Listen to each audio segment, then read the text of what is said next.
আজকের আমাদের recipe chicken কষা। তার জন্য লাগছে দুটো আলু, দুটো পেঁয়াজ, একটি টমেটো, 5টা কাঁচা লঙ্কা। এগুলোকে আমরা ভালো করে ছোট ছোট করে কেটে নেব। আলুগুলোকে 1/4 করে নেব। এবার গ্যাস ওভেনে আমরা একটি কড়া বসাবো। তেলটা যখন গরম হয়ে যাবে উষ্ণভাবে, তার মধ্যে আমরা আলুগুলোকে দিয়ে দেবো। আলুগুলোকে ততক্ষণ ফ্রাই করব যতক্ষণ না গোল্ডেন ফ্রাই হচ্ছে। আর এটা আলুর মধ্যে আমরা অল্প করে একটু নুন দিয়ে দেব। যখন ফ্রাই হয়ে যাবে তুলে নেব। তুলে নেবার পর আমরা সেই তেলের মধ্যে দিয়ে দেবো একটি তেজপাতা, দুটো ছোটো এলাচ, দুটো লবঙ্গ এবং একটি দালচিনি, এবং তার সাথে অ্যাড করে দেবো অল্প পরিমাণে গোটা জিরে। এবার এটাকে একটু নাড়াচাড়া করে নেব যতক্ষণ না এর ভেতর থেকে একটা ভালো সুগন্ধ বেরোচ্ছে। এবার যখন সুগন্ধ বেশ ভালো বেরোবে তোমরা বুঝতে পারবে, তার মধ্যে অ্যাড করে দেবে কেটে রাখা কুচো পেঁয়াজ 2খানা। এবার এটাকে ভালো করে ফ্রাই করবে যতক্ষণ না গোল্ডেন ফ্রাই হচ্ছে। ঠিক গোল্ডেন ফ্রাই যখন হবে সেই মুহূর্তে এর মধ্যে আদা রসুন বাটাটা দিয়ে দেবে, যেটা আমি এই ভিডিওতে দেখাতে পারিনি।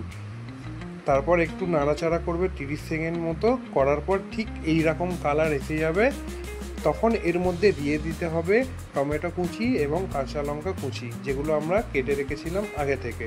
এবার দেওয়ার পর এটাকে আমাদেরকে ভালোভাবে নাড়াচাড়া করতে হবে, কখনো হাই ফ্লেমে কখনো মিডিয়াম ফ্লেমে, সেটা নিজেকে বুঝে করতে হবে। এবং টমেটোগুলোকে গলানোর জন্য আমরা এখানে নুন দিয়ে দেবো, এবং নুন দিয়ে ভালো করে এটাকে আবার আমরা নাড়াচাড়া করব যতক্ষণ না টমেটোটা একটু ভালোভাবে গলে যাচ্ছে। এবং তোমরা দেখতে পাচ্ছ এখানে টমেটোটা যখন গলার মুহূর্তে ঠিক আসছে, সেই মুহূর্তে আমরা এখানে অ্যাড করে দেবো একটু ধনে গুঁড়ো, তার সাথে দিয়ে দেবো একটু জিরে গুঁড়ো, এবং এখানে তার সাথে অ্যাড করে দেবো চিকেন মশলা। এবার এগুলো অ্যাড করার পর আমাদেরকে ভালোভাবে কষতে হবে। যদি আমরা রান্নাতে ভালোভাবে না কষি তাহলে রান্নার স্বাদ কখনো আসবে না। তাই আমাদেরকে ভালোভাবে কষতে হবে।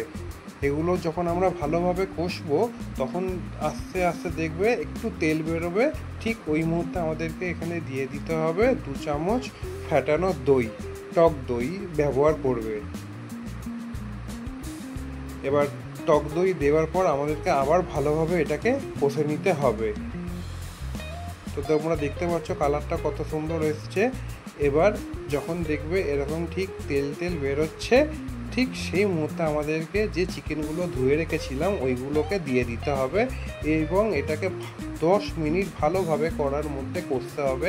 এতে কোনো রকম জল তখন অ্যাড করবে না। তো তোমরা বুঝতেই পারছো কত সুন্দর কালারটা এসছে। এইভাবে তোমরা তৈরি করবে, খুব ভালো স্বাদ পাবে এবং খেয়ে খুব মজা পাবে। তো বুঝতেই পারছো যে কীরকম তেল বেরিয়েছে কষতে কষতে। তারপরে আমরা 10 মিনিটের জন্য ঢাকনা দিয়ে দেবো সেদ্ধ হবার জন্য। 10 মিনিট পর ঢাকনাটাকে খুলবো। খোলার পর দেখব কত সুন্দরভাবে তৈরি হয়ে এসছে আমাদের কষা মাংস। এবার এর মধ্যে আমরা অল্প করে অ্যাড করে দেবো গরম মশলা গুঁড়ো, যাতে স্বাদটা আরও ভালো হয়।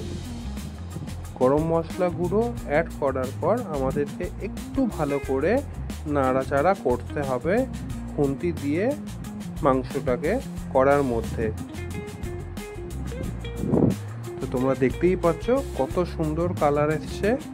খাবার জন্য আমাদের কষা মাংস রেডি হয়ে গেছে। এটা যখন খাবে বুঝতে পারবে এর অপূর্ব স্বাদ কত সুন্দর লাগছে। হ্যাঁ, আমাদের কষা মাংস রেডি।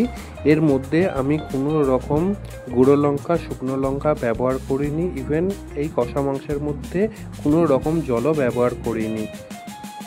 তার জন্য এর টেস্টটা অপূর্ব লাগবে। তোমরা একবার বানিয়ে দেখো বন্ধুরা, খুব ভালো লাগবে। যারা একটু গ্রেভি গ্রেভি করে খেতে চাও তাদের জন্য বলবো এই লেভেলে এসে একটু উষ্ণ গরম জল এতে অ্যাড করে দেবে। অ্যাড করে দেওয়ার পর আবার একটু নাড়াচাড়া করে নিয়ে 5 থেকে 6 মিনিটের জন্য ঢাকনা দিয়ে দেবে। 5-6 মিনিট পর আবার ঢাকনাটা খুলবে, দেখবে একদম গ্রেভি গ্রেভি মাংস তৈরি। তোমরা খাবে আর এর স্বাদ বুঝতে পারবে কত সুন্দর হয়েছে। যতক্ষণ না বানিয়ে দেখবে বুঝতেই পারবে না। আশা করি তোমাদের এই ভিডিওটা সকলের ভালো লাগবে।